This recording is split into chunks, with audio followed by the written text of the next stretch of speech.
Hi, this is Paul. I am at Synod and not really able to make much content, and so there were some videos that I wanted to make and talk about. Now, I'm sorry if this sounds echoey. I am in a dorm kitchen, dorm floor kitchen, but I figured this way I wouldn't bother my sweet mate. Before I left Sacramento, Laura and Nate and Julian made a video on Grail Country, and I thought it was an outstanding video. Laura basically picks up where she and I left off, as she explains early on in the video. She asked me to take down a couple of the videos, some of the videos that we had conversations. She very much didn't want, she explains it in the video, she very much didn't want her opinions hurting anyone that she was in community with there, and so she wanted to give some disclaimers and give a little bit more of a positive spin on things. And what followed was a really terrific conversation. Laura, of course, lived in a conservative Roman Catholic community, a small community. Julian is a Hutterite, and he practices intentional living in community in a Hutterite, which is a Mennonite community in Alberta. And Nate is his Christian anarchist self up there in the woods of the Pacific Northwest. And I thought their conversation was terrific. And so I wanted to share it with you. And so I got permission from each of them to share it, partly because Laura was on the channel already. She opens the context, and I thought maybe I'd play some of it and do a little commenting before I just give you the whole rest of it. So here we go. So I have two guests with me today. One you've seen on Grail Country before, my friend Julian, and one new face to Grail Country audience, and this is Laura. Anyone who follows Paul Vanderklay may have seen the conversation she had not too long ago with Paul Vanderklay. Laura was actually the one who had the idea for this conversation, so I'm going to kind of kick it over to Laura. And Laura, if you want to explain like kind of what you talked about with Paul and what you'd like to explore today with Julian and I, go ahead. Yeah, so Paul and I talked about problems with Benedict option style communities. And the video isn't up right now. And the reason it's not up right now is that I realized that people were getting the impression from the video that the place where I had lived was just a really terrible place across the board, because all Paul and I talked about were the problems. And so then I was sensitive to the fact that people who lived there might see it and might be thinking, hey, we were nice to this lady. You know, now why is she dissing us on YouTube? Especially since, you know, they've been through some struggles and problems in recent years, and they might feel like I was kicking them while they were down. So that's why it's gone right now. But maybe if we have a good conversation here, and I manage to make some things more clear, then maybe we can unlock my conversation with Paul again and just link to this video, you know, like for more information. But, so yeah, I want to make it clear that it wasn't that the problem wasn't that it was a terrible place, and it's not that the people involved were bad people, but it's that there are certain endemic problems with these insular conservative Christian communities. One of them is, if it's a new... Now, I have to be a little careful with my audience, too, because when she talks about conservative Christian communities, she's not talking about, you know, even the Christian Reformed Church, which obviously the label conservative is may or may not be appropriate depending on your perspective or where you stand or what part of the Christian Reformed Church you think about. It's much more appropriate to some of these Benedict option, more intentional communities where people are choosing where to live and with whom to live and how to live based on their common Christian convictions. And yeah, so let's keep going. Project that a lot of people who just, you know, had standard suburban upbringings or whatever are getting involved with freely, then you have kind of a selection problem in that the people who are attracted to the project probably all have really similar personality profiles, very similar concerns. Maybe they're all reading the same websites and the same few books, you know, they're all kind of obsessed with the same few things. And then, even if they're all super nice people who are all people of goodwill and trying their best, when you put them all together in one place, you know, they're slightly crazy stuff, things they might get into that nobody can put the brakes on, or they might all, kind of go off a cliff together because they're not balancing each other out, right? They're all likely to be, like if they took the Big Five test, right? Probably everyone is super, super high in conscientiousness, right? It's likely that people would be high in neuroticism, because the kind of people who look around at society and go, I have to get away because terrible things are going to happen. They're probably high in neuroticism, whereas, all their neighbors are just, plugging along like, this is fine, and that's going to cause some dynamics, obviously, right? And it's not an individual person's fault. It's just that these spirits are conjured up, right?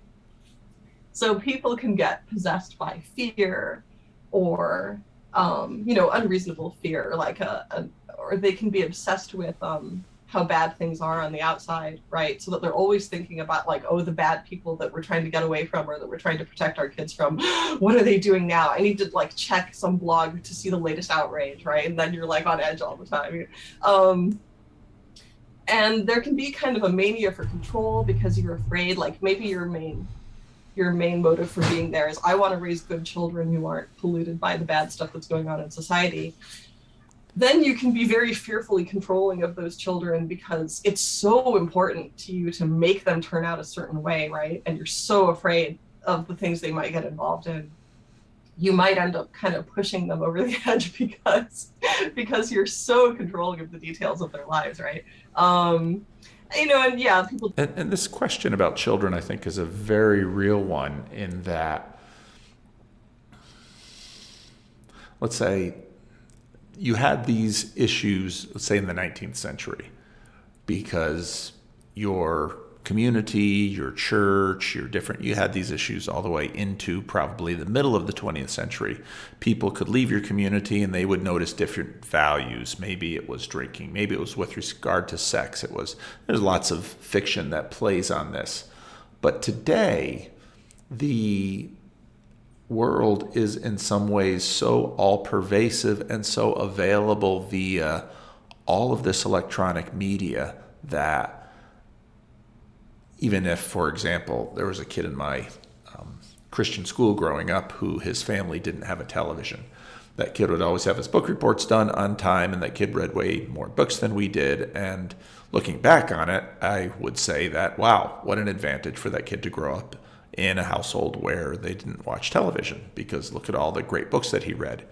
At the time, the kid was just weird, and the kid would have to deal with that. Now, perhaps you have an entire community, then suddenly people are thinking, oh, you're raising your kid in some cult or something. So part, I think, of the equation is that there is sort of an implicit communal agreement as to what is normal. And of course, this is always what we have.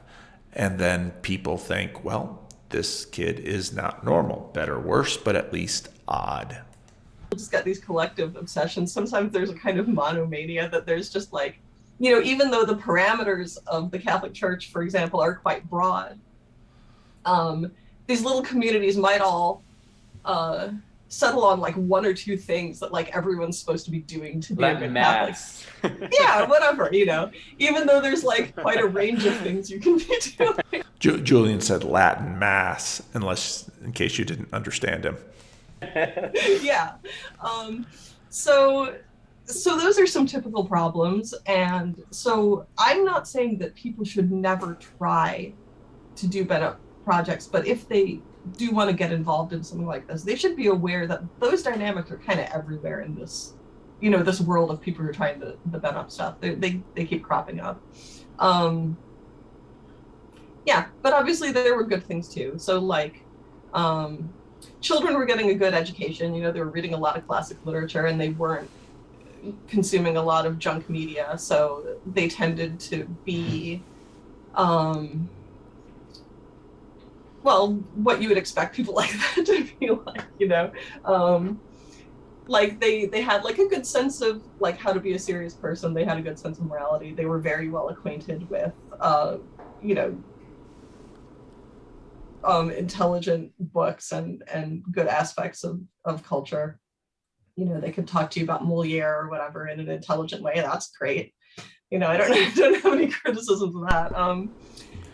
There's a degree to which this is, often true of homeschoolers, and even if they're not necessarily in a separate community or Benedict adoption community, homeschooling has sort of been a part of this as well. And they did do a lot of playing outside, like playing traditional kids games. That was great. And families weren't in chaos. I never had to worry that I couldn't send my kids to play at someone's house because the parents were on drugs or anything like that. So there. And that's not a small piece of this. And I think even in, for example, a church community, you'll have that assumption that the children are safer here, are people you can trust, and people normally have those kinds of relationships. But if you're living in an intentional Christian community, you tend to extend that trust further by virtue of the community. And of course, there are plenty of cases where that trust is violated, but it's part of the attraction of such a community. There are a lot of good things. And if people want an extreme example, they could watch the movie The Village, right? Because if you watch that movie, one of the things you notice is that there are a lot of nice things about the village, right? Like when I see the way people are living in that movie, they're having barn dances and they have a cute little schoolhouse and they're doing all these wholesome things and living in nice cabins and stuff. I think, oh yeah, I'd kind of like to live there, but that obviously there are problems with it too. So I guess I would, if I wanted to kind of tell you the whole story, I'd put it that way. Yeah, I think in these kinds of communities, it's often being a kid in that kind of community is probably one of the best childhoods you can have because of often it's a rural community, so you get to spend your whole childhood just playing in the woods or playing with other children. There's this aspect of having all these families living relatively close to each other and they all kind of know each other and get along, and so the kids kind of just freely are able to play with each other's, play with different children, go visit different houses, and it's kind of just more of a free environment for the kids. But I think it's probably a lot harder for teenagers and people growing through that kind of existential phase of life, around the teen years in the early 20s and sort of starting to ask questions and experimenting and sort of having to make the choice to live in this kind of a community, even challenge some of their theories about faith or whether they want to be a Christian. I think for people around that stage of life, it can be probably the trickiest to navigate, and it's also the trickiest to how to raise teenagers or whatever in that kind of environment, and leaving space for them to kind of find their own way and not try to be overly controlling, while also kind of having some basic structures and guidelines there. I think those are some of the trickiest, maybe for any parent, but I think in those communities it can be even more difficult. Yeah, definitely. So, Julian, I'd like to ask you, what do you think would be a community like yours, which has a lot longer history? What do you think? What would be the primary differences between the kind of community that Laura had an experience with, and and your community?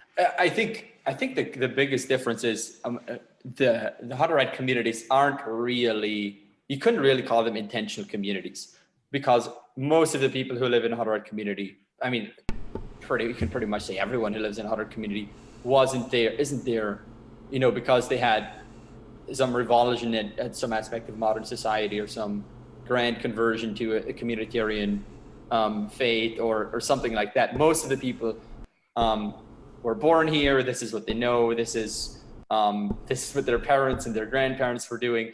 So in that way, it's kind of more like I don't know, a medieval village or like a Hasidic Jew or something like that. And so I think, in other words, it's intergenerational. It's still quite clearly intentional, but if you grow up into it, it feels much more normal. And I think that would lessen the impact of the sense of, here I've chosen this, and especially for the children, that my crazy parents chose this, and if your parents didn't choose it, well, then it's just sort of normal because grandpa and grandma and aunts and uncles are also part of it. And I think that extended family aspect is also important. I think it lands more in terms of somebody's identity. That just gives it a completely different dynamic. I've thought that there's kind of basically two different ways of going about the religious life, and one is the kind of modern quest for authenticity and the sense of the search and the journey and sort of finding your true sense of spirituality. And people always point out this irony about these conservative people who join the Catholic Church or join the Orthodox, as they're still in the modern mode because they embark on this kind of quest for authenticity and end up becoming the most traditional kind of Christian. And on the other hand, there's this older form, which is kind of and that's the option, and that's in a certain way where postmodernity and consumerism are extraordinarily difficult to escape, because by virtue of making it the choice, you have changed something about your relationship to that community and the rest of the world. More grounded in tradition, more rooted, more this is what my parents believe, and we're going to pass it on. And I think that kind of older mode is closer to what Hutterites are like.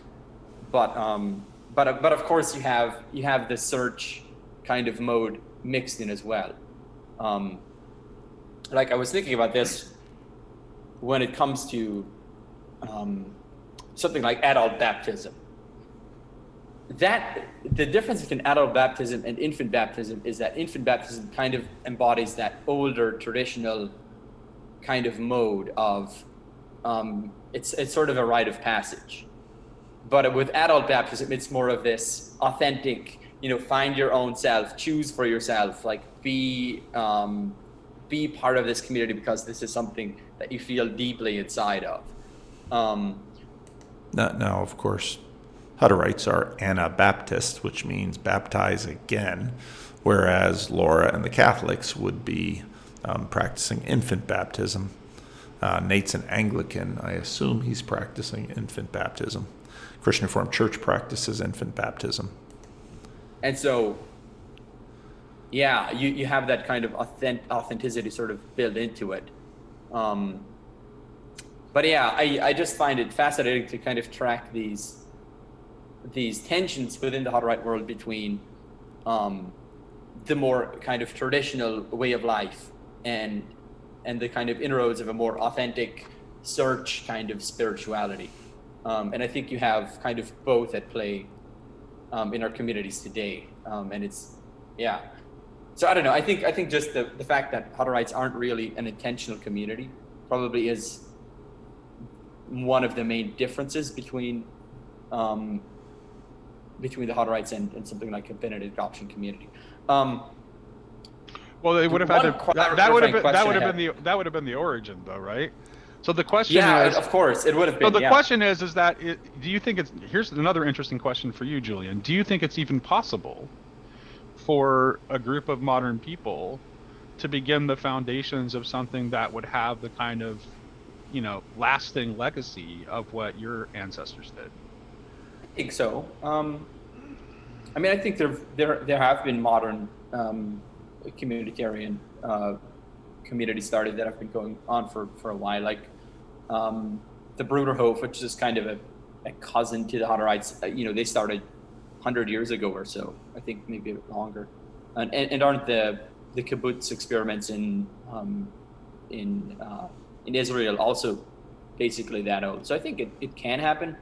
Do you think there are sort of cultural forces that prevent those kinds of community experiments from happening, or from achieving a kind of longevity, or yeah? The kibbutz is interesting. My wife worked on a kibbutz when she was in Israel, but that actually has been going for quite some time. Yeah, so my a question that I came up with after my conversation with Paul is the problem with these newer communities just the fact that they're new, right? And if we let them run for a while, they eventually settle into a mode of being that works pretty well. I think I'm going to leave it there, and the rest of the video will just be the video. It won't be me commenting on it. Again, I just don't have that much time to devote to this, but I really like this conversation. It goes in some interesting directions, and if you decide to watch it, I hope you enjoy it. Thanks for watching. Yeah, so a question that I came up with after my conversation with Paul is the problem with these newer communities just the fact that they're new, right? And if we let them run for a while, they eventually settle into a mode of being that works pretty well. Right, you got to give people time to figure out how to do it. Yeah. You can't expect immediate success. Yeah. But I think just going on for a long time isn't necessarily. I mean, this is something the Hutterites sort of always critique themselves for, is that we're sort of so old and so set in our traditional ways and sort of so out of step with the times and so rigid and dogmatic in our traditions that we find it impossible to change and renew and reform, and so the kind of dynamism of these newer communities, the spark, what has all these people coming together and being excited about their crazy ideas, that kind of spark is always missing. And so the challenge in a community like the Hutterites is always like, how can you get these people to sort of become more excited about living in community and try new things and reform and mix things up and just renew the community life. Yeah, so, that's interesting. How would a reform happen? Like if a few people had what they thought was a really good idea for changing something about the community, what would be their strategy for going about that? Oh man, I suppose the same way it would happen anywhere. Like, I mean, some reform that's happened in Hutterite communities has happened with increased education. So just having our own Hutterite teachers who went through university and are educating a new generation of students, like that produces a whole new group of people who think differently, who think outside of the box. I guess just having dynamic leaders, like having leaders in the community who have a different kind of vision, who have want to go in a different direction. And so it comes from the top. How it can happen from the bottom up, I guess just people starting things, like in my community, one thing I've done is start a community book club. And that's one way of getting people together and having these conversations. And and that's been a kind of source of renewal and other kind of small things like that. I don't know, I think probably similar to how one would go about renewing the Catholic Church or something like that, though at a much smaller scale. So I don't know. I was wondering, are the people you were in community with, were those like literally Benedict option people, or sort of like, were they reading Rod Dreher and the American Conservative and all of those? They were probably reading his blog, although back then I'm not sure where he was blogging. He may not have been at the American Conservative yet. They were definitely reading a lot of Catholic blogs, right? Like I think a lot of people read Father Zolsdorf, if anyone knows who he is. That would be an example of the kind of blog people were reading. A lot of people read news sites of the World Net Daily type, right? That tell you a lot of stuff that, a lot of like New World Order things that you should be scared of, that kind of thing. One thing I've deeply enjoyed doing is getting acquainted with the kind of the inside, getting acquainted with the Catholic insider culture war and the dynamics between the traditionalists and the progressives in the church. I just find it so fascinating because you can kind of perfectly map it onto some of the dynamics in the Hutterite church, though. Yeah, I mean, it's often felt to me that our arguments are so stupid, but when you hear about some of the things the Catholic traditionalists and progressives are arguing about, you're like, wow, we're not quite so bad. Right, that's interesting. Are beards important in your community? This is a silly question, but I'm just curious. In more conservative communities, they'd be more important. Do all the grown men in your community have a beard?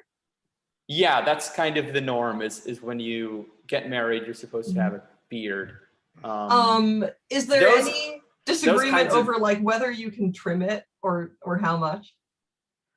Well, I guess the trend today is having like these long hipster beards. So I guess some people show up with these really long hipster beards, and I guess people would just kind of make fun of them or say something like, you should trim that stupid beard already or something like that.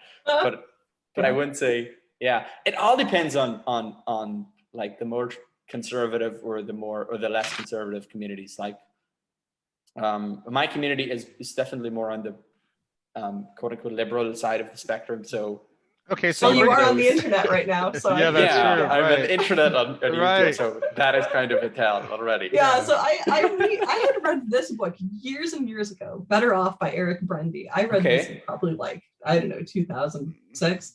And I just reread it.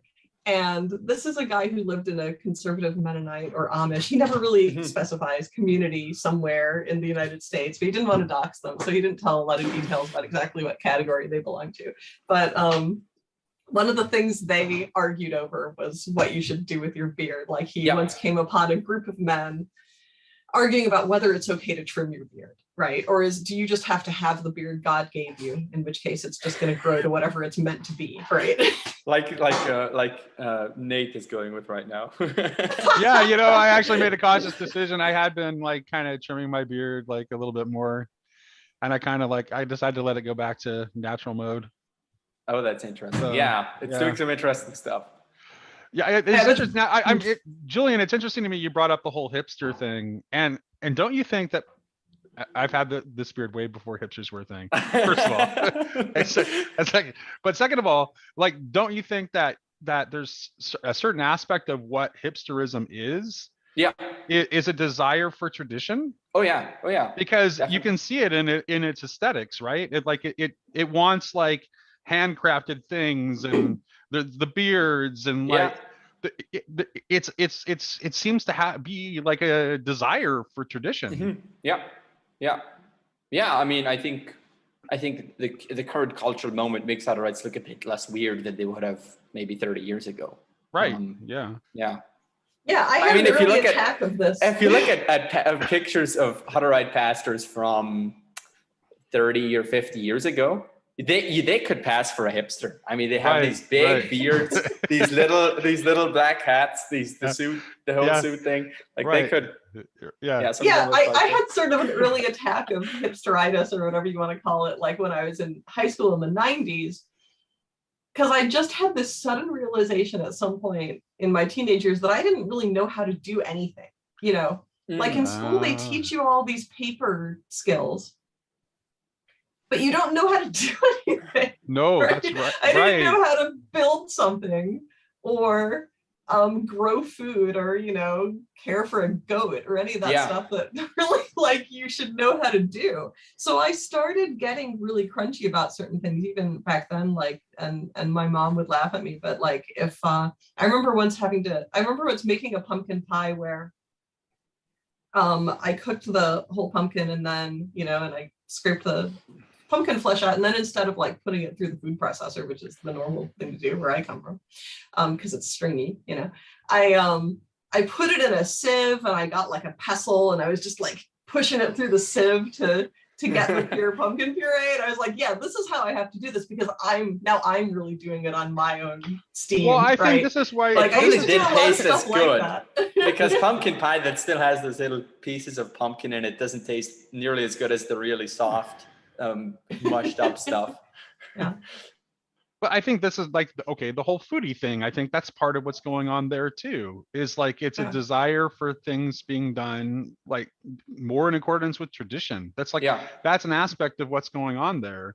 And for, like, I had the same thing growing up too, that you did, where it's like, it's because of our knowledge is information paradigm. And for me, cooking was the thing that it was easy. My grandfather who raised me was a chef. My granny was a great cook. So that's what I gravitated toward cooking. And I eventually did that professionally for a number of years. But yeah, I mean, it's like until I learned to do that, there was nothing real. I didn't know how to do anything real. Okay. Like I mentioned before we started recording, it's like my greatest skill in life is something that is now useless in our age, which was that I was a font of trivia because I retain information easily, right? Okay.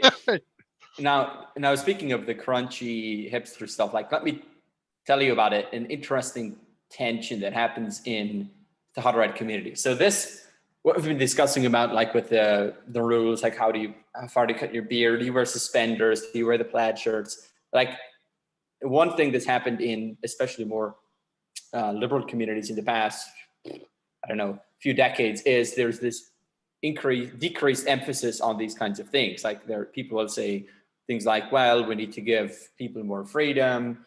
Focusing on the externals is a form of a Pharisee, that's like being a Pharisee. And we need to focus on what really matters, on following Jesus and living life of community. So there's this kind of positive push to sort of get back to the essentials. But one thing I've noticed that comes as a kind of side effect of that is that this kind of crunchy stuff actually sort of falls to the wayside. So I think Hutterites for many years have been doing a lot of this kind of stuff without really knowing it. So, you have things like community gardens where you grow your own food. You have like limitations on technology. You have, I don't know, like just the emphasis on a simpler lifestyle and having smaller homes and people getting together more. And so those kinds of things. But I've noticed that one thing that happens in more quote unquote liberal communities is that there's this emphasis on this sort of individual's relationship to Jesus. So they'll say things like, well, all of this external stuff doesn't matter. What really matters is that you have a relationship with Jesus or something. And if you have a relationship with Jesus, then you can, you'll be able to, manage technology in a responsible way. So we don't need to have any kind of restrictions on giving people phones or technology or whatever. If they're like a responsible Christian people, they'll just manage that on their own. And so I've noticed in the more traditional communities, they just have all of these older rules, like, there are no cell phones. I can come up with another example at the moment, but I've noticed that this kind of pietistic faith sort of acts as a form of disenchantment within our communities and sort of has all of these kind of older guardrails falling away. And like, as much as I have no patience for sort of arbitrary rules or whatever, I think some of these older guardrails do kind of act as a resistance to capitalism, act as a resistance to, I don't know, secularization or whatever you want to call it, this sort of, I don't know, individualizing, homogenizing force.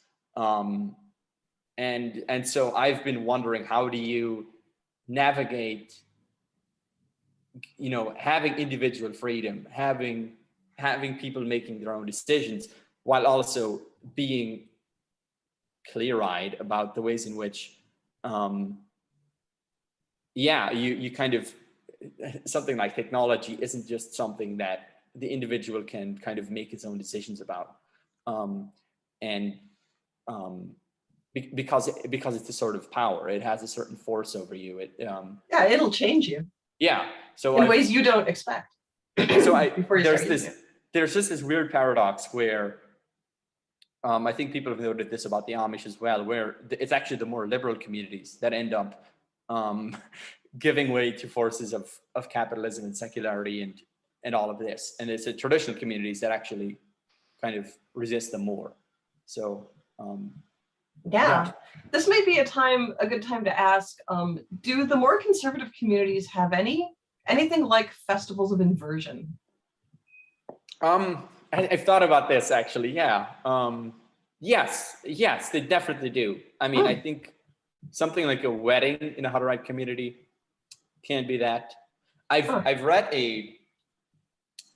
this account there was a sociologist who visited a Hutterite community, and this is like up in Alberta or something, and he described what happened during the annual communion, where they only had the baptized members of the community present at the community service, which lasted it's a really long service. It lasted about 2 or 3 hours.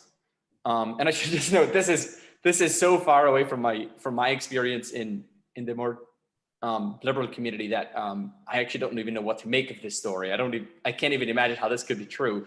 But he described how the older members of the baptized members of the community would go into this 3-hour service, and then the young people would stay behind and have this absolute hell-raising party, like drinking alcohol, having this absolute booze fest, doing weird sexual or romantic things. And it seemed like it was sort of accepted that, the young people are going to have their one wild night while we are off it. So it's this that's cool. I think that kind of thing is unbelievably strange juxtaposition of like the holiest day of the year, juxtaposed by the absolute descent into frivolity and carnival, both during the same time. Yeah, that part is really interesting. And you also have this dynamic of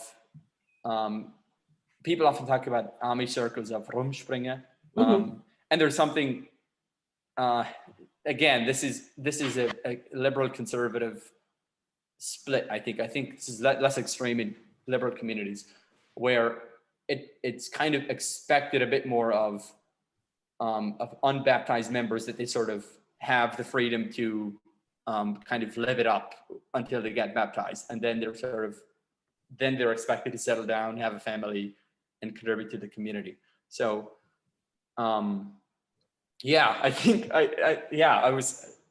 Charles Taylor in A Secular Age talks about how in medieval societies there's this carnival that happens every year, and then it's a kind of pressure safety release valve that kind of lets people sort of let off the steam from. Exactly. Yeah. And Catholic communities that I'm familiar with, so not just the place where I live, but I can think of other projects or places I've been involved in. Nowadays, the very devout Catholic communities don't tend to be tolerant of festivals of inversion, and I think that's a problem. Yeah. So like when Halloween comes around, they try to make some alternative thing where all the kids go to the church basement and dress up as saints and still just keep doing the same, holy things they're supposed to be doing every other day of the year. But I think it's better to just say to the kids, look, here's a 24-hour period where you can be a vampire and you can run around outside and be crazy and get candy from, the secular people down the street or whatever. It's okay, just do it, No, I think that's good for people. Yeah, it's a really good point. And what I should note is the irony is that, the Hutterite reformers would have been absolutely horrified that, there are something like festivals of inversion going on, because their vision was like, of these communities that are just this bastion of orderliness and cleanliness and holiness and perfect sanctity. Like there's these images that they have of the community being like this well-functioning clock where each individual part has its function, or like a well-functioning hive where each bee sort of busily gathers honey and brings it back to the hive. And so it's. But look at Purim in an Orthodox Jewish community. I mean, So I mean. Yeah, there's. I think that's kind of thing is inevitable. I think you kind of have to have that, and I think it's actually the communities that have that, like it tends to work in their favor. I think.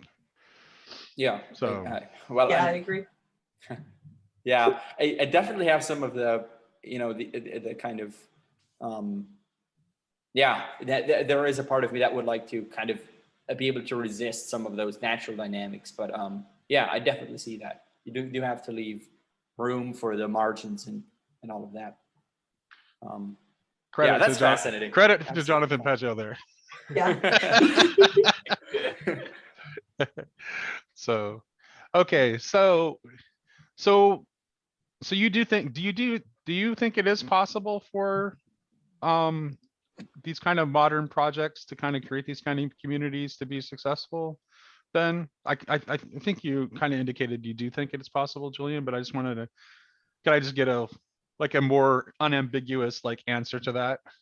Yeah, I think it is possible. I think going back to Dreher and the Benedict option, one issue I had with the book was the fact that he was kind of presenting the Benedict option as a response to secularity or kind of modern dynamics or whatever. And I think the community has to come from a more positive place. Like you have to be positively motivated for, you want to live in community as an expression of love of neighbor or love of God, or because you think this is the best way to live a radical, fulfilled Christian life, that this is the vision of human flourishing. I think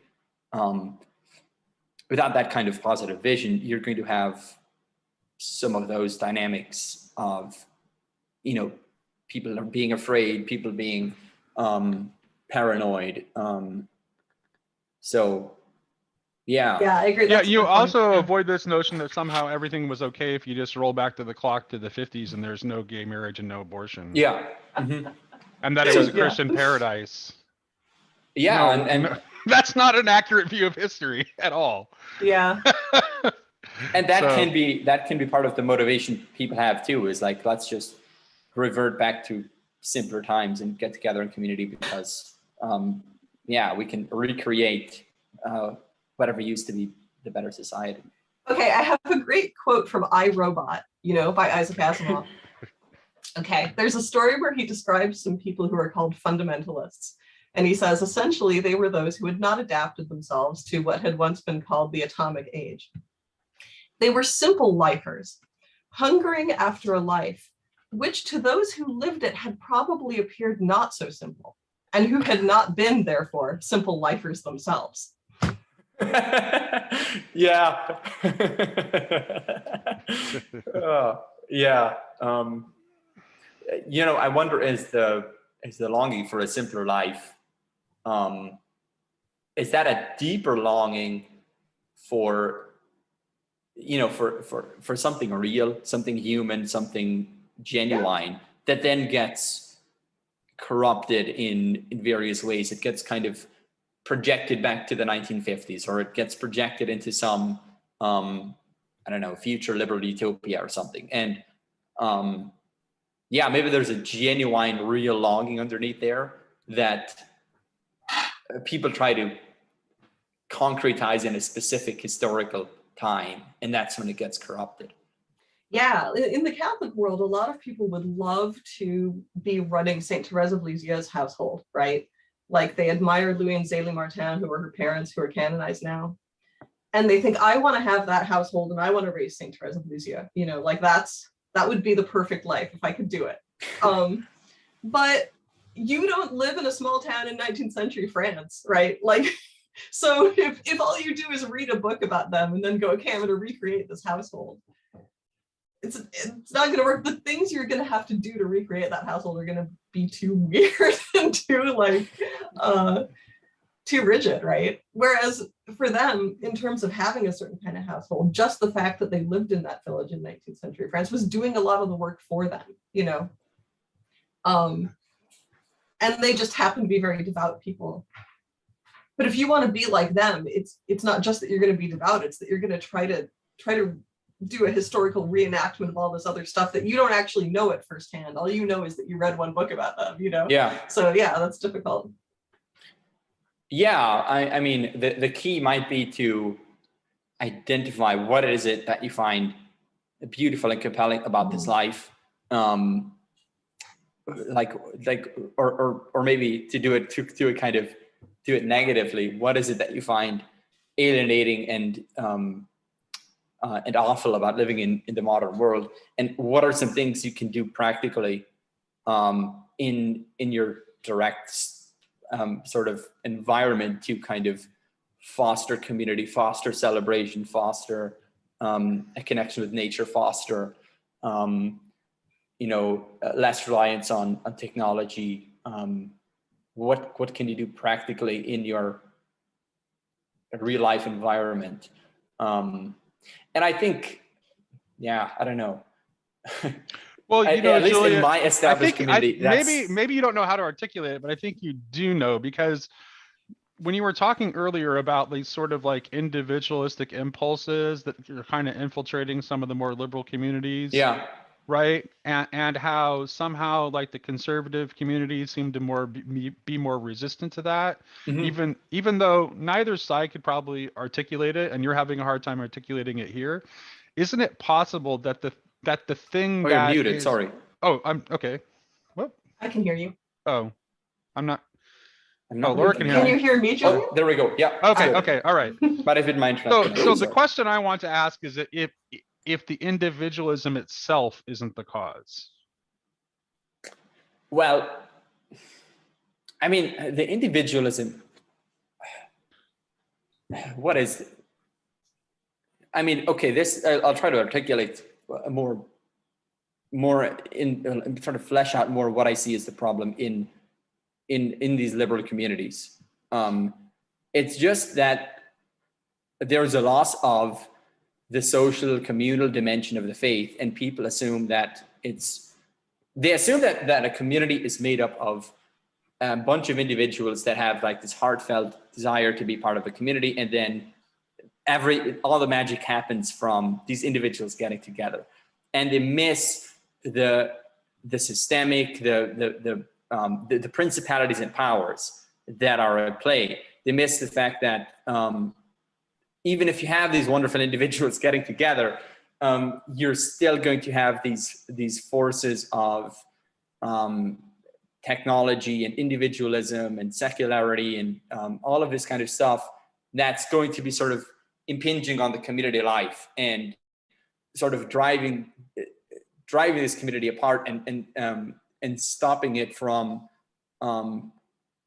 living genuinely free lives, being able to, it'll be stopping them from being able to connect with nature. It'll stop them from being able to resist capitalism. It'll stop them from being able to, go down the line. All of these, whatever value you want to embody, it's going to kind of stop it. And so this focus on the individual misses the fact that we as a community have to do some practical things. We're going to have to make some hard decisions about how do we resist technology? How do we resist community? How are we going to,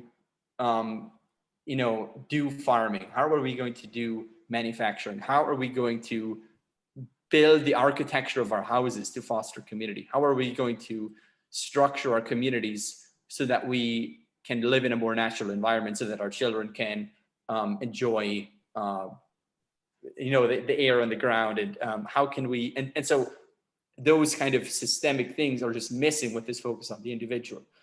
But that said, like, this individualism is the problem, but obviously it's just not an option. I think I can just see it. So there's all of these tensions between the traditionalists and the progressives in all of these traditions. Like, you have it in the Catholics, you have it in the Hutterites, and it's obvious for me, looking at some of the more conservative communities, that whatever they're doing, while I can in my more generous moments see some good side effects, it's obvious that we can't go back there, and that what they're doing doesn't really work and isn't going to work, because they're not the sort of rules they have in place aren't there in any kind of intentional way. They're not really intentional about, resisting capitalism or being more in tune with nature or being less consumeristic. It's sort of just this traditional way of life that doesn't really have any kind of intentional resistance. And so they're just sort of holding on to rules and traditions without really knowing why. Yeah, so you mean the problem of focusing on the rule itself rather than the larger thing that the rule is trying to keep you in tune with. Yeah. What is the positive vision you're trying to embody, and how can you work towards it as a community, as individuals? So how do you guys hash out these issues? Do you have meetings where the agenda is just all about like, let's check up on what exactly we should be doing and how? I would say most of these conversations happen informally. I don't. I wish we would be having more of these kinds of conversations at the highest levels of the church, but I don't think we are. I think we're talking more about discrete questions, like what do we do about this specific issue? And if you kind of step back, you can see why it is we're talking about this issue, as opposed to, and sort of see the deeper ramifications of going this way or that way. But I don't think, I don't think people are seeing these deeper dynamics at play. How are people chosen for leadership roles? The Holy Spirit picks them. Do you do bots? There's actually interesting. It's basically the community basically selects some candidates, and so that's the kind of human side, and then the candidates are put in a hat and randomly chosen. So there's a kind of human and spiritual dynamic there. Yeah, there's a process like that is described in this book too. Yeah. But I was struck by the way the Catholics chose. I was reading an account of Pope Francis' election, and I was struck by how they chose the Pope, and it was like the politics involved are just crazy. Nate, do you have any thoughts on the question you asked me?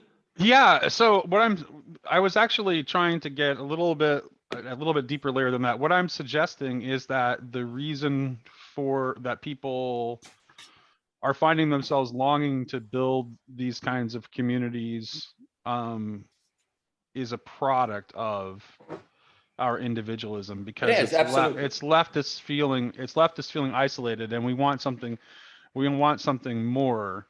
And I would say, in defense of your more conservative communities, like their inability to, like, maybe they can't say exactly why.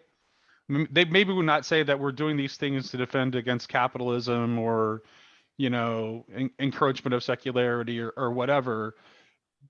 I don't think you need to have an articulable reason, right? So like Orthodox Jews will like generally will say that, they won't try to rationalize like why they follow the law. These are the things that God told us to do. That's the answer. And in the process of, like, there's a way that the practice of these rules, it becomes a way of expressing love. It is a relational act. I do these things because this is what my people do, because I love my people. So there doesn't have to be a reason. There doesn't have to be a reason other than that. So it's actually like the modern, atomized, isolated individual who thinks that I have to have a reason to do this. I can't just do this because this is the thing that my people do. And from my perspective, like trying to sit here and sort of diagnose, on the one hand, the maladies of the Hutterite culture, and then the dynamics of living in the modern world, and then trying to kind of craft and intellectualize a response like that is absolutely exhausting, to sort of try to navigate those tensions and kind of articulate what the best way forward is. Like, that is paralyzing to try to sort of work it out intellectually. And I don't know if it's gonna work. I don't think, and then how do you mobilize all of these people to sort of adopt your vision of what the church should be and how we should be responding to Oh, there we go. And now Secular Julian raised it Oh, before I what's could the even ask the church? question. Oh no! Because I think that is the question that is underneath our question. I think is like And I what think, do we conceive the church to be? and I think everyone has this problem. Like Nate, you're an intellectual guy. Laura, you're intellectually minded. Like you have your ideas. You see things wrong with the culture. You would like the church to be doing some things, but how do you, when you have it all worked out in your head, but how do you kind of make it happen in real life?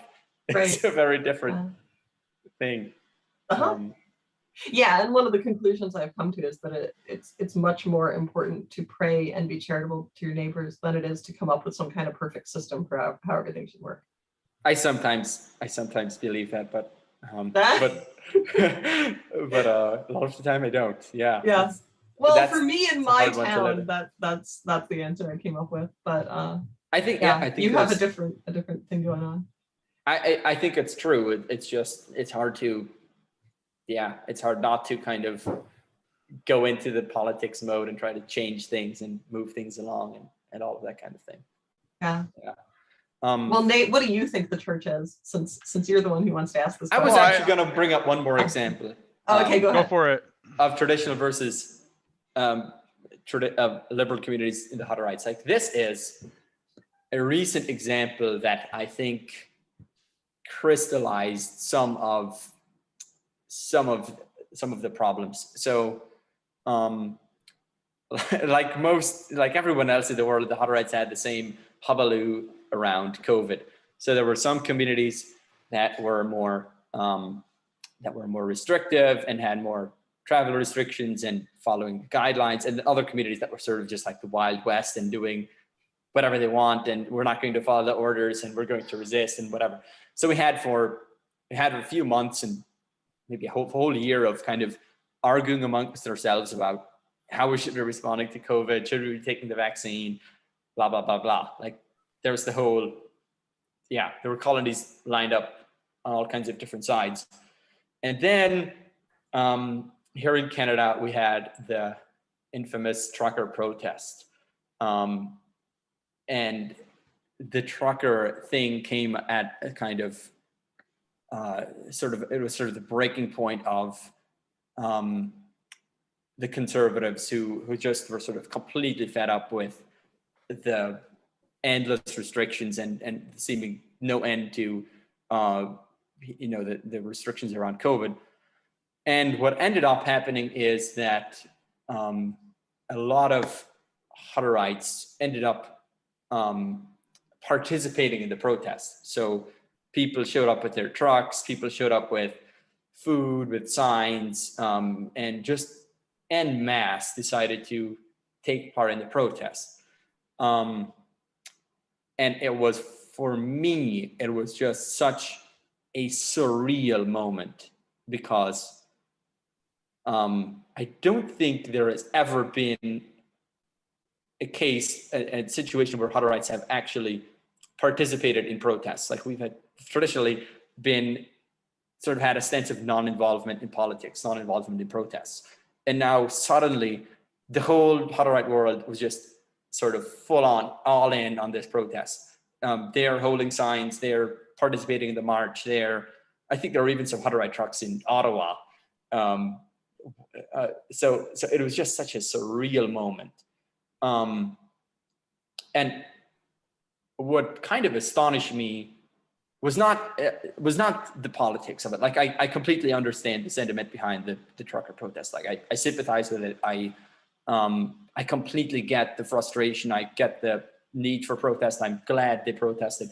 But to have so many Hutterites just sort of en masse, without any thought, without any reflection, just decide to chuck the traditional Hutterite stance on participating in protests, participating in politics. I mean, we could definitely debate the merits of not participating in politics. Like, I'm not suggesting it's necessarily the best way to go, but to just have it in a kind of moment of emotion, just kind of thrown out the window, was absolutely surreal. And then in the response from church leaders, there was from the more liberal side of the church, there was no response saying, you know, traditionally this is what Hutterites have done, and now we've decided to change, or traditionally Hutterites have done this, and all you people shouldn't have participated in the protests. This is not what Hutterites do. There was none of that. There was even it seemed like people didn't even notice that anything had changed. And then, but on the other hand, from the conservative side, there was a letter that came out where the conservative leader said, traditionally Hutterites have not participated in protests, and all you guys shouldn't have done this, and this is not what we stand for, and get back to non-involvement, and so basically kind of condemning the whole thing. But it was just surreal to see that the conservative side was noticing that some radical shift had taken place, but the liberal side of the church was like, well, nothing to see here, guys. Nothing happened at all. And so that was a pretty, I felt like this was a kind of watershed moment that nobody noticed happening. Like, I think things are going to be very different in the future for the Hutterites, but I don't know if many people noticed what was happening. So that's interesting. Yeah. So what risks are you now exposed to, or like in terms of how your community might change through your involvement in this kind of stuff? Well, the biggest one I can think of is, now that we've decided we're going to be involved in public protests and more political engagement, that just opens us up to all the kind of awful political dynamics that happened with any conservative community. So we're going to be drawn into Trumpism, more nationalism. Like, I just think it's it's not going to be good. Like, many of these kind of old kind of traditional things about, well, we don't get involved in politics. I mean, it can lead to an indifferentism towards what's going on in the world, but at least it's a kind of barrier, a kind of it kind of stops you from getting pulled into some of these awful political movements. And so, yeah, I just think we're going to become way more politicized. We're going to become more, it's just going to accelerate on that end. Yeah, so that's another example of some of these dynamics. Can you talk about, like, a little bit about the reasoning, like, why, for the traditional Hutterite stance, of why you have a stance of non-involvement, and why that would be such a radical departure for those of us, or for people who might be listening who don't really understand what it's about and would be like, why? What? That's a big deal. Why couldn't they go out and express their view? Explain, like, why the Hutterites hold that position and why they have that tradition. Well, I guess it just it would kind of go back to the traditional Anabaptist idea of the two swords, where you have the kind of secular sword of the state, and then the spiritual sword of the church, where the church doesn't wield the sword of the state, doesn't engage in violence, it doesn't try to sort of move politics along by force, but instead it has this spiritual force of God's kingdom, and kind of acts in the world by being a different kind of community presence in the world. And from on that view, it is a political entity in its own right. Yeah, which means it's that not being colonized by larger political entities. It's right. And so that vision is just completely missing. Like, there's no sense that, as a Hutterite church, we are actually engaging in politics just by being the church, just by being a different kind of weird community that that hypothetically wouldn't be as determined by debates over vaccines or not vaccines, or COVID or not COVID, that we would be able to have a degree of reconciliation amongst ourselves that could be an example to the wider society. But no, we've decided to go play politics and divide our communities over this, and try to move the levers of power in one direction. So yeah, I think that matches up with Paul Vanderklay's advice on the culture war, which I really appreciated back when he was talking about that a lot, right? Because one of the things I got disillusioned with about being a conservative Catholic TM was that you do get very drawn into all these culture war fights, but really following Christ is something else, right? Yeah. It's not just being a side in the culture war. That's Right. an impoverished version of what it is to be a Christian. But I liked Paul's positive vision of what you should actually be doing, and it's kind of like what you described, Julian. yeah, I completely agree. Yeah. Yeah. Yeah. So yeah. why do you think this idea? Okay, so the Hutterites, have to some extent, obviously, maybe that's breaking down now, but they've kept this idea of the church as an alternative polis alive, which seems to me to be kind of like obvious from the gospel of the kingdom. I don't really see how you can see that as any other way. Yeah. And I'm open to being corrected on this, but it seems obvious to me that that's what Jesus is talking about. Yeah. Wouldn't call it a kingdom if it wasn't a political structure, but it's different. Here's the thing that's different about it, because unlike the traditional polis of the world, which has always been had a hostile relationship to the oikos, to the family, to the household, Mm-hmm. the what is envisioned by Christ becomes a family. Yeah, it's a spiritual family. Yeah. It is a spiritual family, and it is a political entity, and it's a political entity that's set apart from the political entities that are represented by Caesar. I've thought that you could boil the essence of the gospel down to God is love. And Nate, you might see where I'm going with this, but that kind of personalist essence that's embodied there, where you have God is literally love because he is this community of persons that is continually engaged in this active. God is this active self-giving love amongst the Father, the Son, and the Spirit. And one of the which makes God a perpetual mediation between unity and multiplicity. That too, yeah. And one of the early Hutterite writers has this really interesting defense of community of goods, where he grounds it in the Trinitarian act of self-giving. So the Father gives himself to the Son, and the Son gives himself to the Father and the Spirit. And just so the community, sort of in community of goods, each person sort of gives his entire self, and it's filled by the self-giving of the other. And so community kind of grows out of this grounded and grows out of this Trinitarian love, which takes root in a real way in the world. Which is what divine authority is, by the way. It can't be separated from that essence of God as love. Like which is why Jesus's passion is the ultimate display of authority, even though it appears to the eyes of the world to be weakness.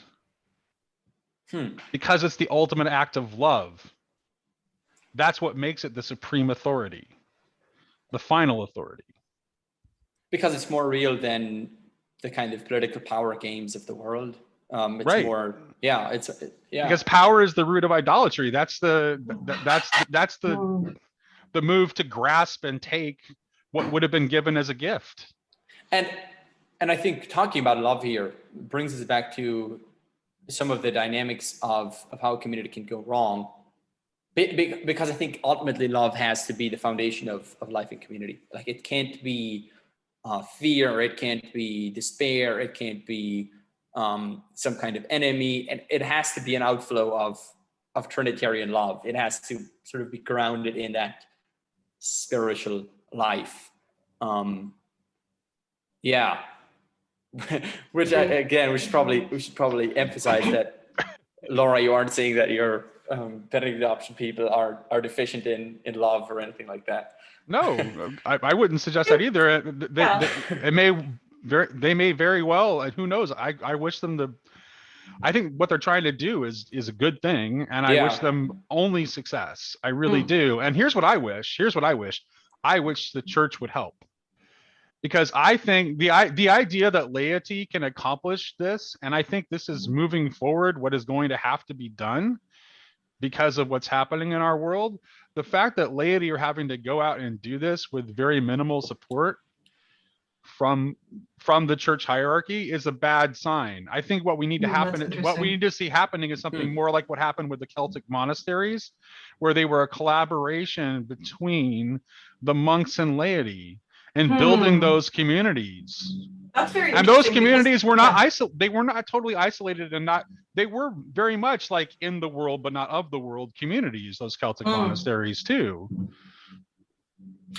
Yeah, and also we should emphasize that Rod Dreher, because this is a common mistake about the Benedict option, Rod Dreher is not telling people to flee from civilization and go live in the wilderness and make an isolated little community. I mean, you can do that. That would be one option.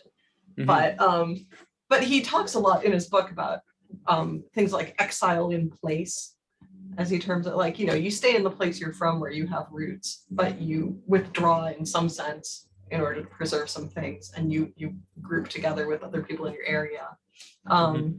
And he talks about the importance of stability to the Benedictine monks, and he connects it to his sister, who, he wrote a whole book about his sister, but his sister was very connected in the area that they both grew up in, because she stayed there and he left, right? And she formed all these really deep connections with people that turned out to have a big impact on the community and on, her own life and her family and stuff. So he doesn't recommend that people necessarily leave the place that they're rooted in.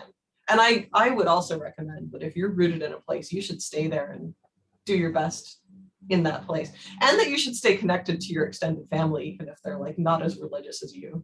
I mean, unless there's something horrible about your extended family that you can't interact with them at all, you should keep your connections to them. Partly because if what you're looking for is support in raising a family and stuff, even if they don't agree with you about everything, they're still going to support you more than people who are just living with you because they agree with you about stuff, right? Because, your mom is going to come and help you take care of your baby in a way that, like, you're a person who lives a couple streets over, who you're just in a sort of arrangement with, is going to help you, right? That other person would like to help you, but they're not your mom, And so I think I recommend staying where you are. I think also staying connected with your family, especially if you're joining like some radical Benedict option community, that also helps to kind of break out of the groupthink of the community and help you to see some of the dynamics that are happening in a community that can be bad, and so sort of having a bit of distance that might be helpful there to sort of be able to kind of step back and see it from a different perspective while you're in it. That's certainly how I often feel within my own community. Is I often feel like I'm both an insider and an outsider at the same time, where I can sort of step back and see some of what's going on, but I'm also an insider and can kind of know the dynamics from the inside. But it's a strange path to walk, to kind of be able to step back and step in simultaneously. Even that shift, like even that kind of modern stepping back, that's again a kind of genie you can't put back in the bottle. And what kind of keeps a lot of older communities together is the fact that all of them are insiders, and they have a kind of negative view of outsiders. And there's a kind of group dynamic that gets built about, we're in and all you guys are out, and this is the best way to be, and all you guys out there are just stupid and immoral. Which, I mean, that's a very inaccurate portrayal of Hutterites or other traditional communities. But I think there is more of a kind of in-group dynamic that once you're able to sort of be in both worlds at the same time, once you're both, like most of us are, we're both secular and Christian at the same time. We're both we're cross-pressured by the secular world. It's harder to have that all-in kind of dynamic. And I wonder, is that a good thing or a bad thing, or is it just reality? Like, what do you think? Yeah, Wow, I think I'd that's say it's just reality. But yeah, yeah, probably just reality. yeah. Yeah. There has to be room for a margin, as we like to say in this part of the internet. And there has to be some ambiguity. You can't, like when Paul and I were talking about putting walls around things, right? And how high and how thick your walls have to be. And then there's the question of what are you going to put a wall around? Because when I think of the various conservative Catholic projects I've seen, I think the ones that were more successful or had fewer problems were the ones where people were putting a wall around one pretty limited thing, not trying to put a wall around the lives of a large number of families, right? So like maybe they all started a school together in a major city somewhere, and the wall was around the school, right? Who can teach at the school? What books are in the school curriculum? What priests come to preach at the school masses? All that kind of stuff. That was super controlled. But then what the families who go to the school are doing on their own time is entirely their business, right? Mm-hmm. I think there's some value to that for people who have grown up as, standard modern people. That might be a better idea than trying to do a whole new thing, mm-hmm. where the wall is around your whole town. Right, yeah. And so the real trick might be, here's what I'm thinking. The real trick might be to build community where you are, rather than to attempt to build a community like someplace else. Yeah. How can you nurture these good things? And that, right. That means becoming a human being, right? And not merely an individual. But I guess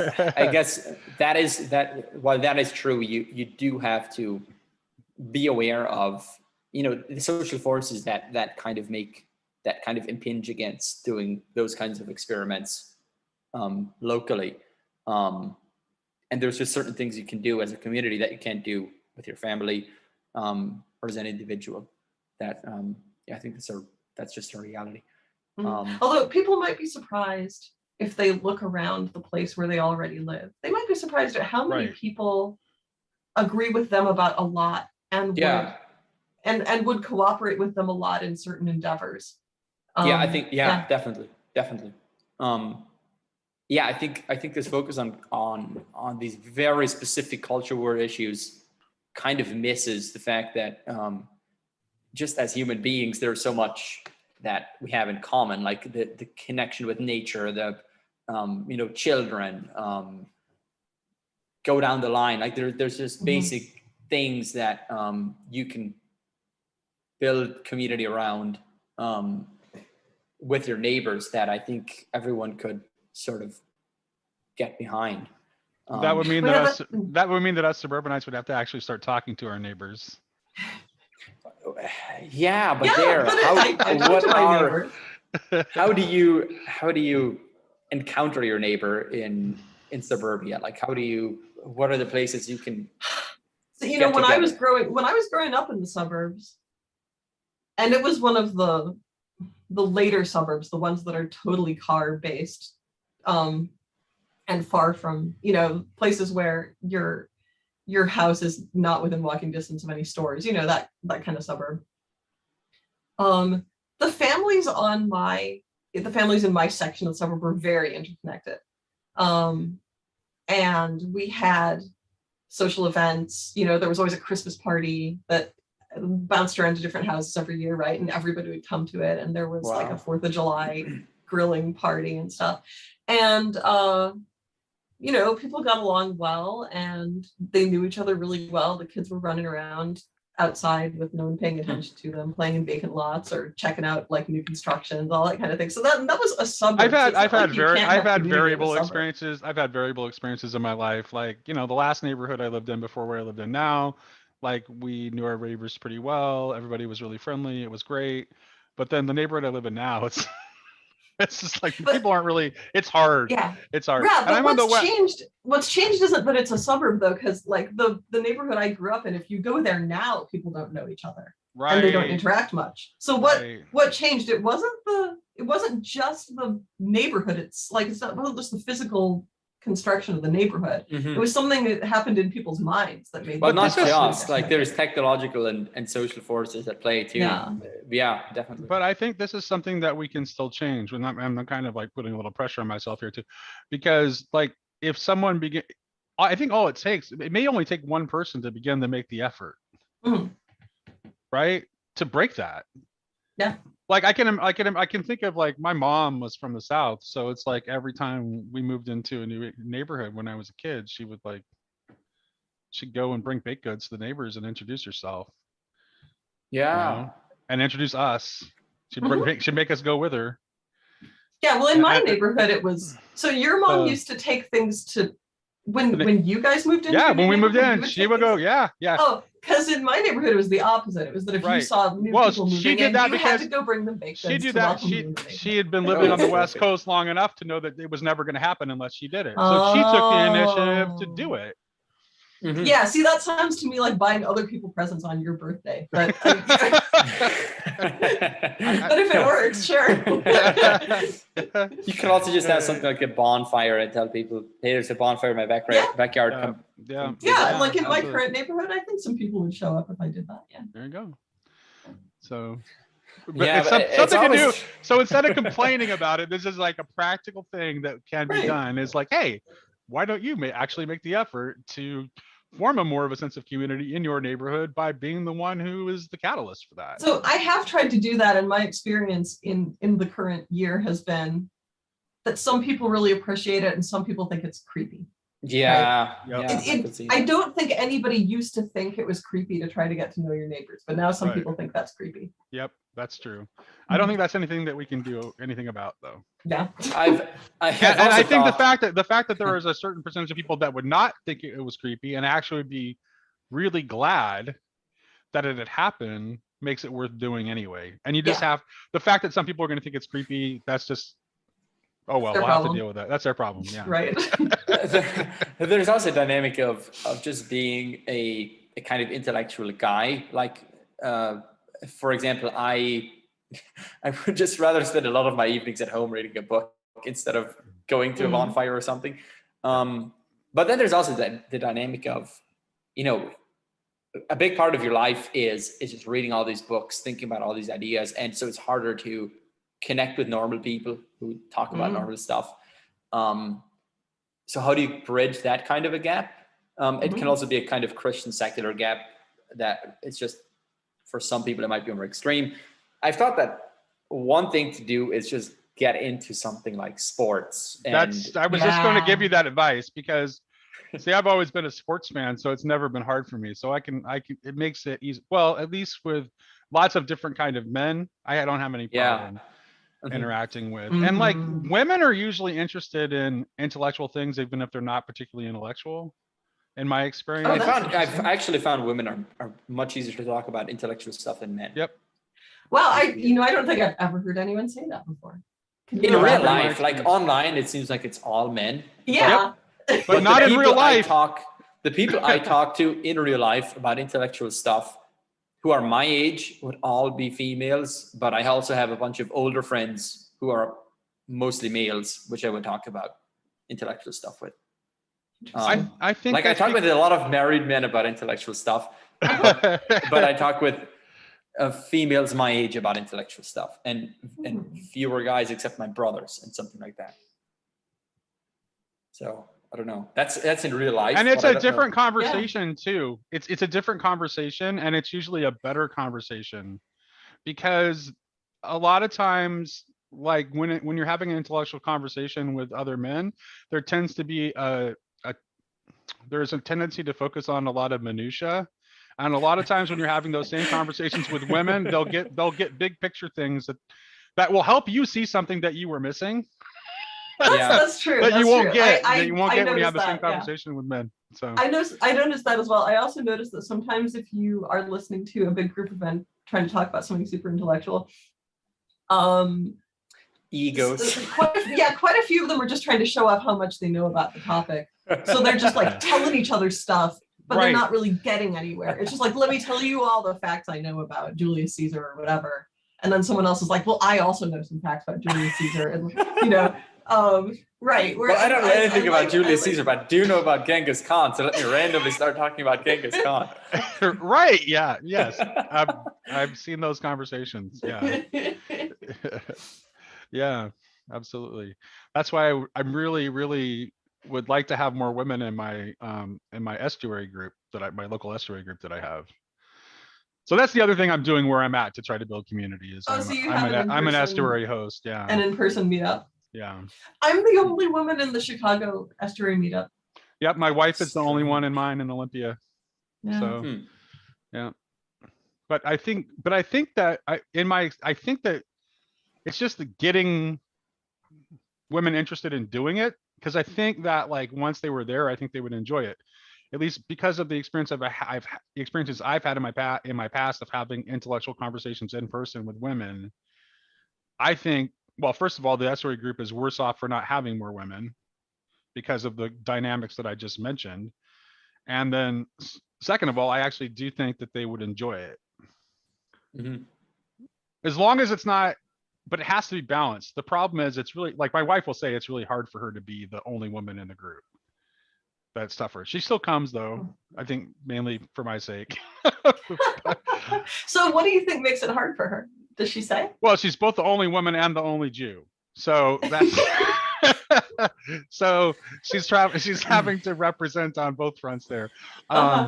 So I just think that I think she just would like it more if there were more women. So yeah.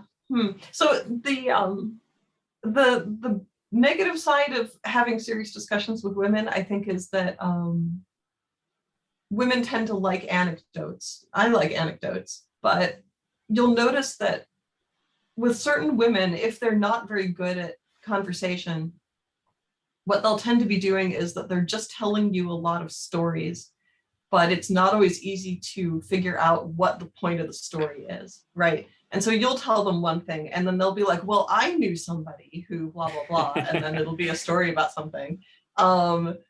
And they can't always, sometimes it's not clear why they told you that, and they can't always explain why they told you that, you know? And then I wonder, is this person telling me the story in order to counter a point I just made, or illustrate the point I made? Or is it just that what I said tangentially reminded them of the story? You know, I think that's the difficult thing sometimes about conversations. You know, that's interesting. You just explained something about the dynamics of the Grail Country conversations that I hadn't noticed before. But that is like Sherry's like default is to relate anecdotes. Like that's a really strong go-to for her in our conversations. I usually am able to understand what she's trying to illustrate with her anecdotes, but. But, and Sherry's smart. I think her anecdotes are good. Yeah. I don't know if this is true or just a generalization, but I find women are more interested in relational conversations or personal conversations. So how can we make this idea connect with your real life? But and that's good. Yeah. Which is helpful for someone like me, but yeah, that's I think, and in terms of, to put it in the context of the estuary, like that's one of the reasons I think that we built in to the estuary protocol, like the opening to talk about personal things, like that's part of it. It's not supposed to be just only intellectual conversations all the time. If there's something happening in your life, you know, personally or contextually, that's more salient to you than whatever, you know, books you've read or podcasts you listened to, then that's also on the table to bring up. So do you find that I wonder if do men enjoy talking with women more, or women talk? Yeah, I don't know if that's true. Depends on the women, probably. Or vice versa. Yeah, but there's definitely something about just the conversation among guys that Well, Sherry's definitely one of my favorite conversation partners. But I enjoy the men I have conversations with too. Yeah. Kind of gets like Michael Martin. Michael Martin's awesome. I love talking to that guy. Yeah, I don't think I have a preference for talking to either men or women. Like, it's a slightly different experience, but I like both of them. Yeah, we could circle back to something. I forget what the comment was where I wanted to bring this up.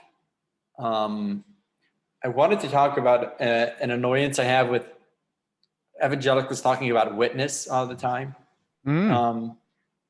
But I forgot what the context was of. Was it that witness is defined too intellectually and not enough in terms of how you're living your life?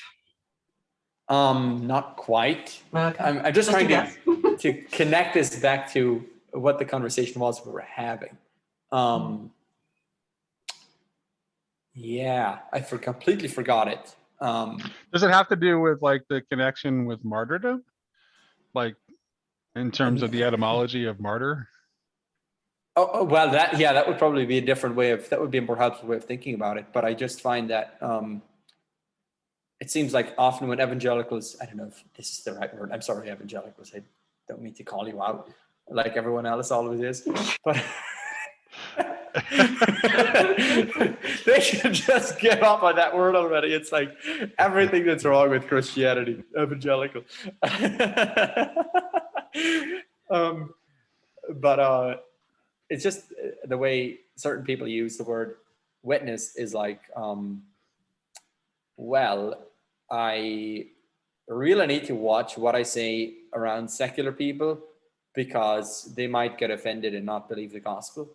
And it just kind of seems propagandistic and inauthentic to me, the way it gets used. It's so not wanting to offend secular people, right? So like not mentioning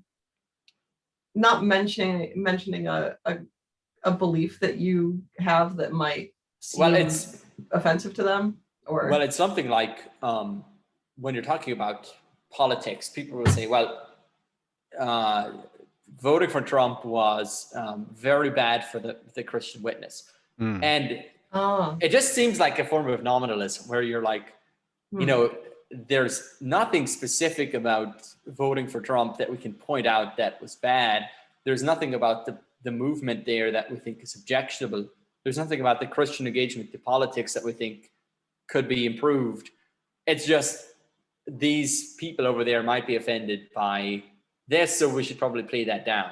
And you're missing the larger conversation about, well, is there actually anything wrong with this political movement? And we should be aligning for these real reasons instead of just the public relations front being offended. So I kind of public relations mindset. I often find that talking about a witness kind of how to put it? It sort of hides the deeper issues and creates a very superficial conversation. Because it's all about how you're presenting yourself and whether you're doing it in a way that'll like sell the gospel to people. Right? And it's like you're not, if you're always in the kind of admin public relations mode, you're actually not really bringing the gospel to life because you're just pretending to be someone who you actually aren't, in a way.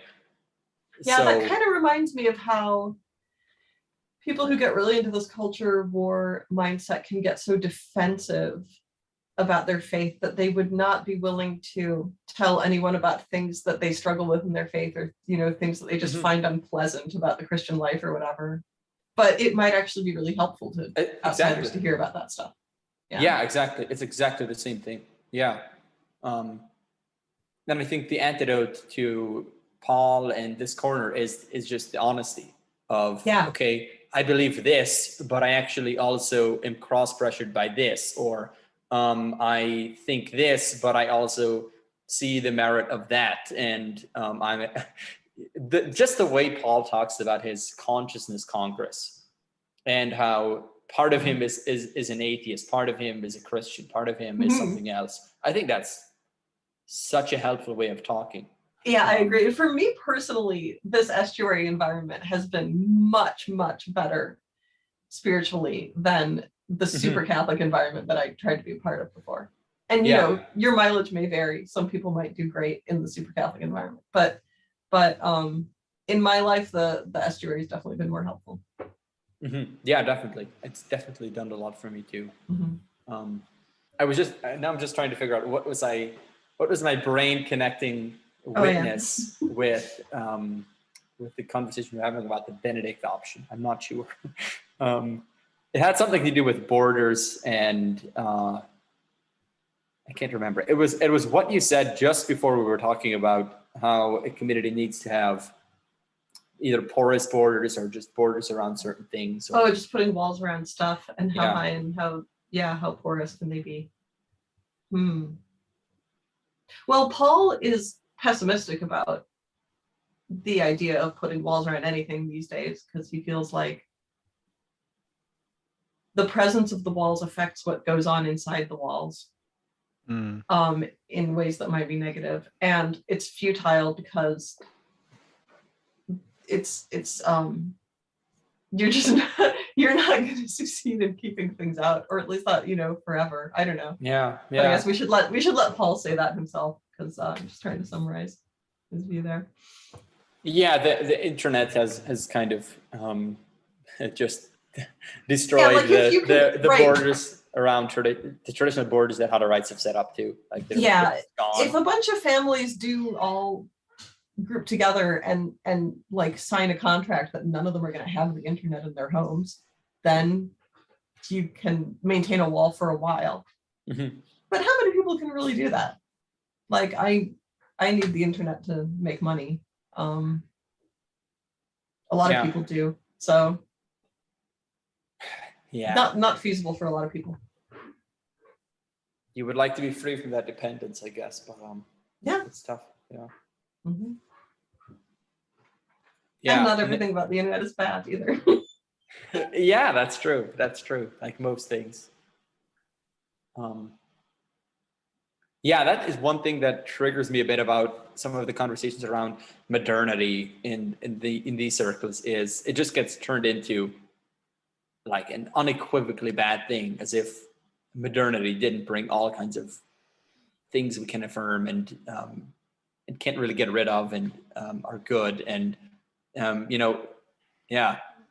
they shape us. Ignores the dark side of tradition, which the exposure of the dark side of tradition is one of the things that Christianity did.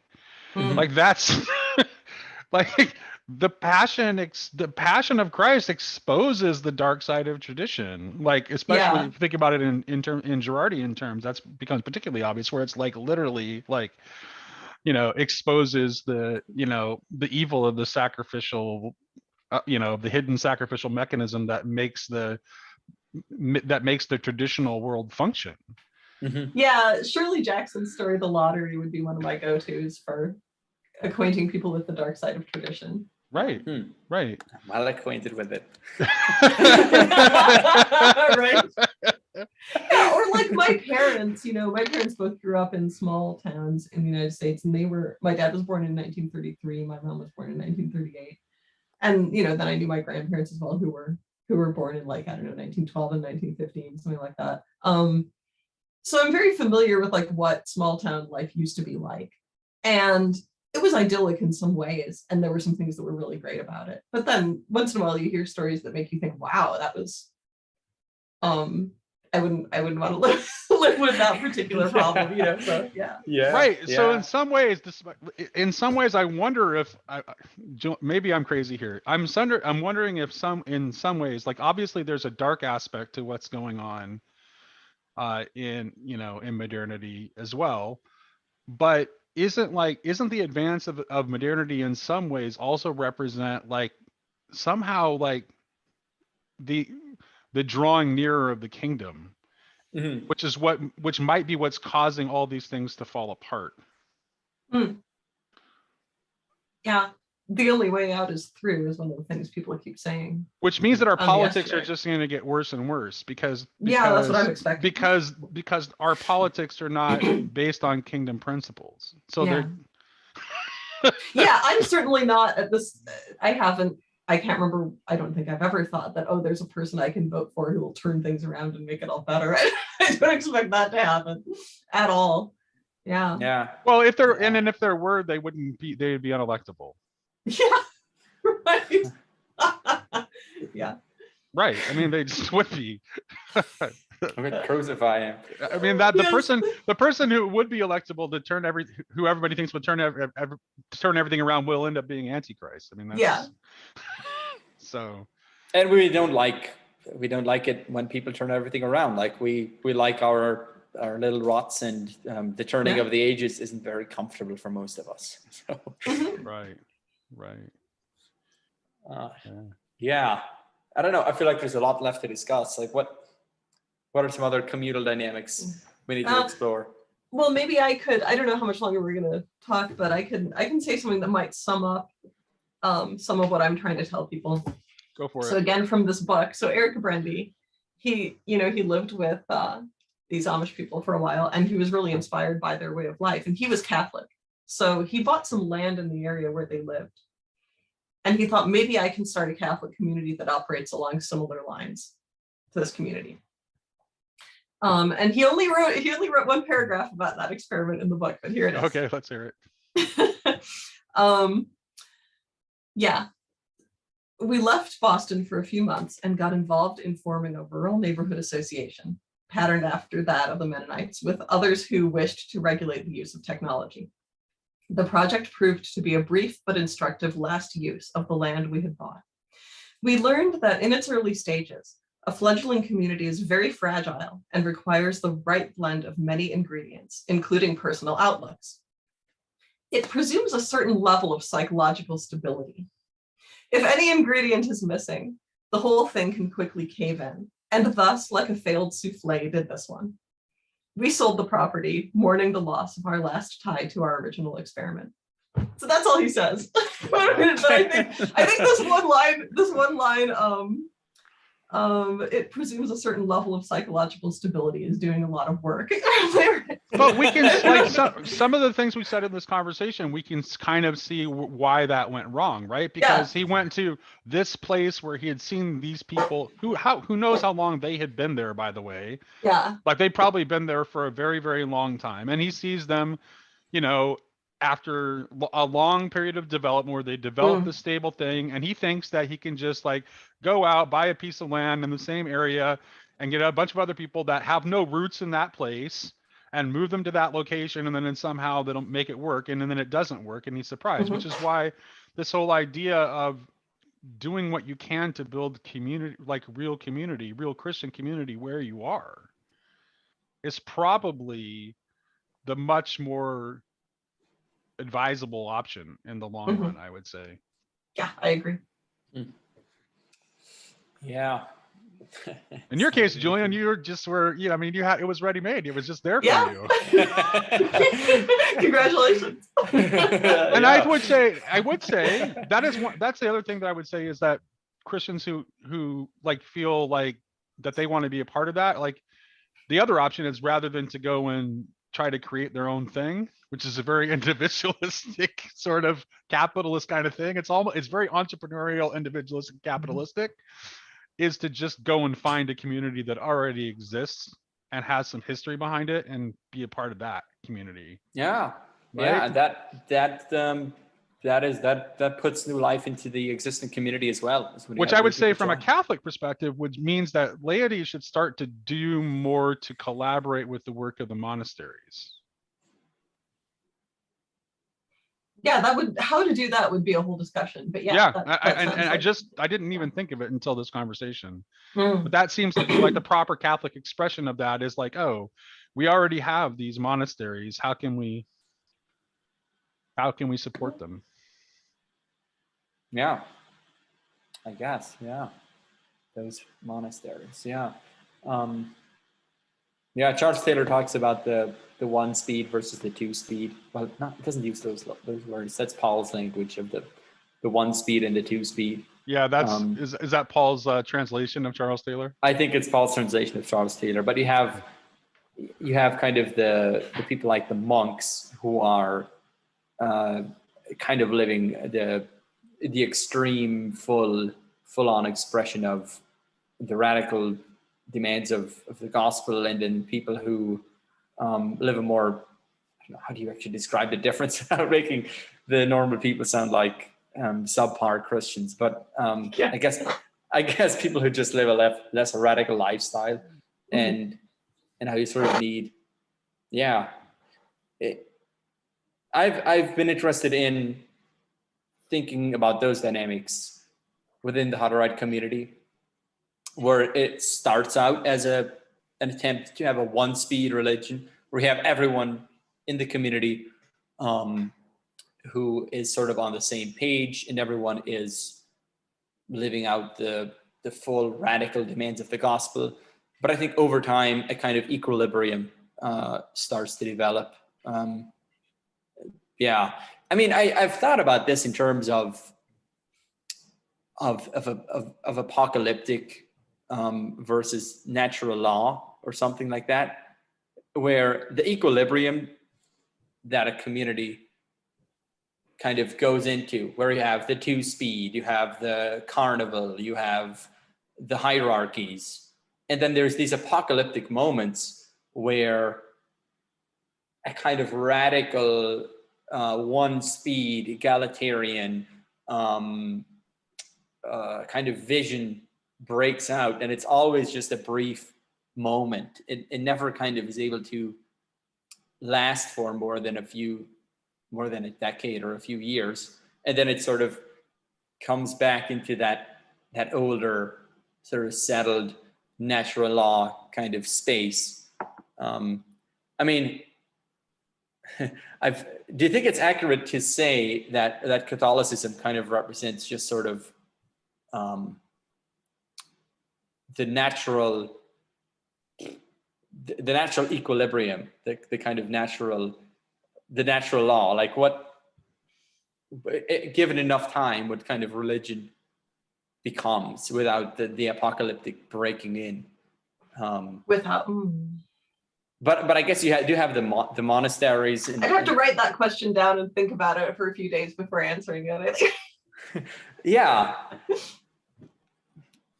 I guess I've just thought in terms of the ritual, the hierarchy,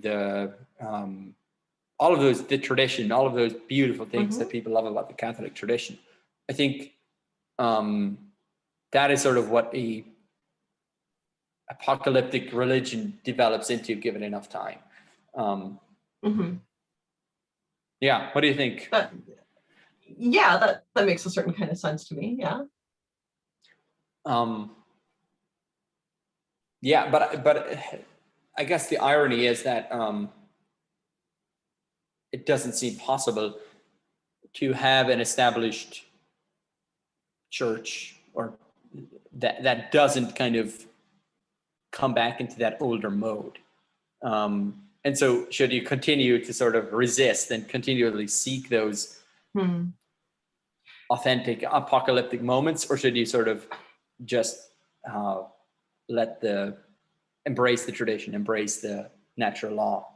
Well, and to some extent there you can have both, because something that Catholics are accustomed to is this tension between the institutional church and the spirit-filled things that can happen, in the life of the church, right? The institutional church has a certain rigidity or bureaucratic quality, right? And it has all the flaws that everyone's well aware of. And yet there's this other, were you saying 2 speeds? Yeah, there's like another speed or another track that exists in the same church that's on more spiritual level where like amazing things happen. And it may move and I would say that even though it may move slowly, it is still transformed by the apocalyptic vision and has never lost it. It just is, that is what it just has a certain stability that keeps it from changing too rapidly in response to that apocalyptic vision. And a recurring theme in the stories of saints is that maybe a saint has a vision, like a direct vision of Christ, where he tells them to do a certain thing or spread a certain message, right? And then maybe that person gets in trouble with the hierarchy, right? And their local bishop says, no, stop telling this message. I'm not so sure about this. Then what the saint is supposed to do is just accept that for a while and assume that God's will is going to prevail, right? And so there's that tension showing up again, right? You have to accept that institutional church and the way it works. But you also have faith that if God is planning to do a thing, that thing will come to pass. So if Luther had just waited it out, he might have become a saint. Yeah. that is the Catholic position, pretty much. Yeah. Maybe. Well, yeah, that's the thing. Like, if you're Luther, you wait it out, and then you will eventually discover, was I a heretic or was I a saint? Right. You know? Exactly. But someone else will tell you. It's kind of like how Peterson says, your identity is something that you negotiate with other people.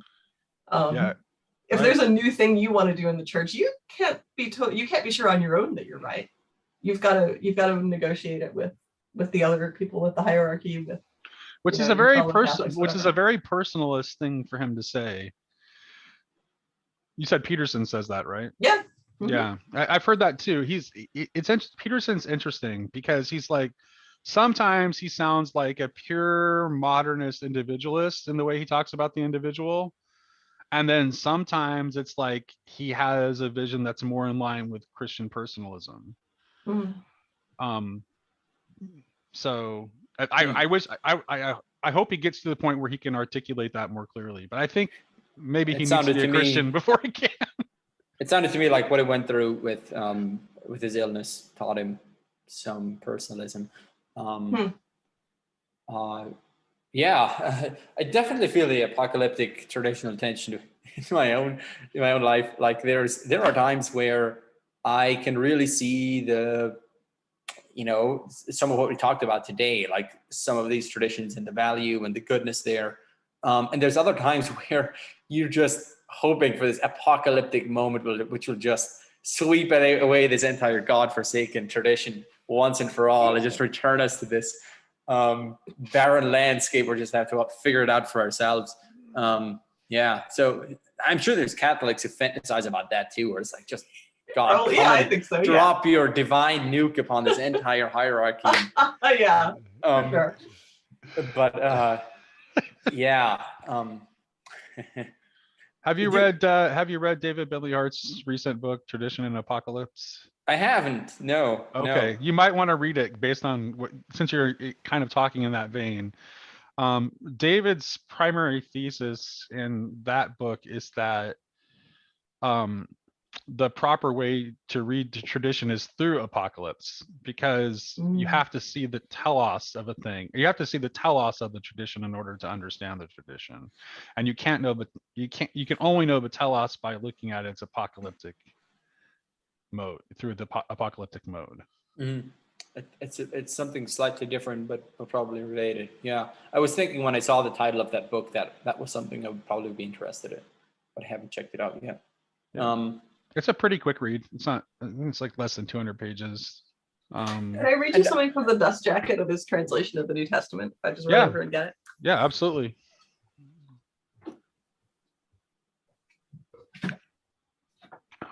I think I have one. I have a copy behind me too.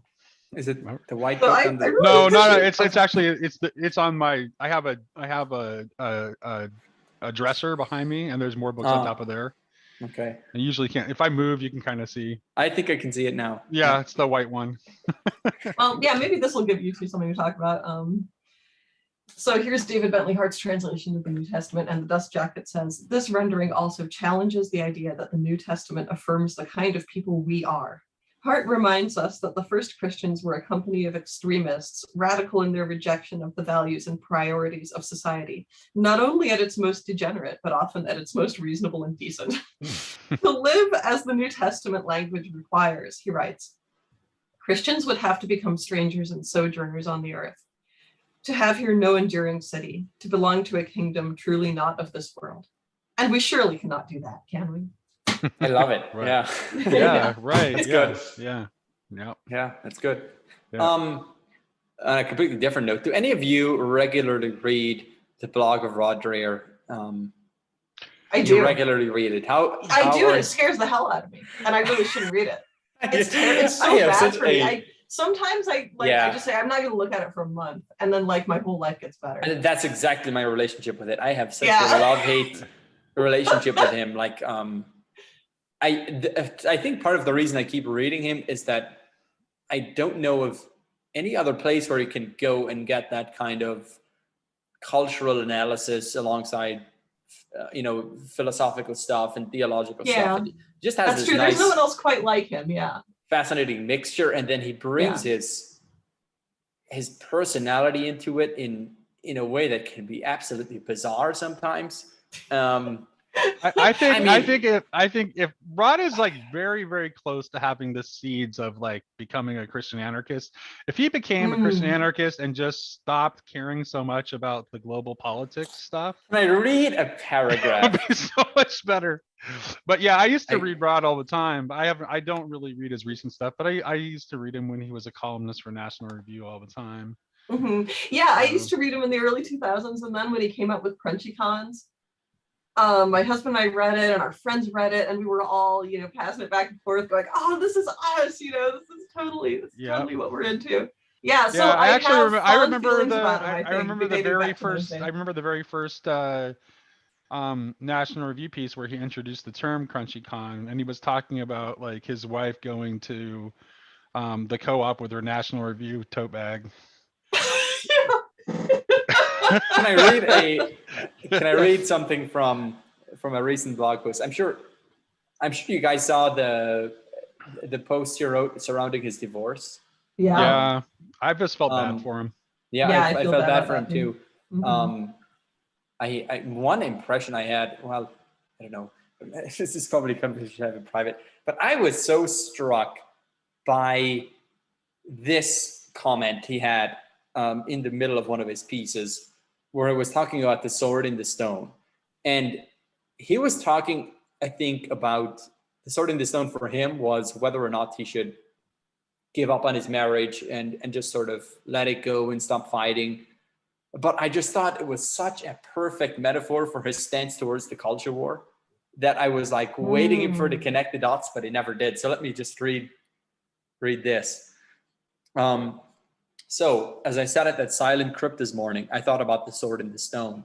Then I remembered that today is Holy Thursday, the day that Jesus Christ was taken to the Garden of Gethsemane to his trial. On this night, Peter drew his sword to protect the Lord from his enemies, but Jesus told him to put it away and surrender to his fate.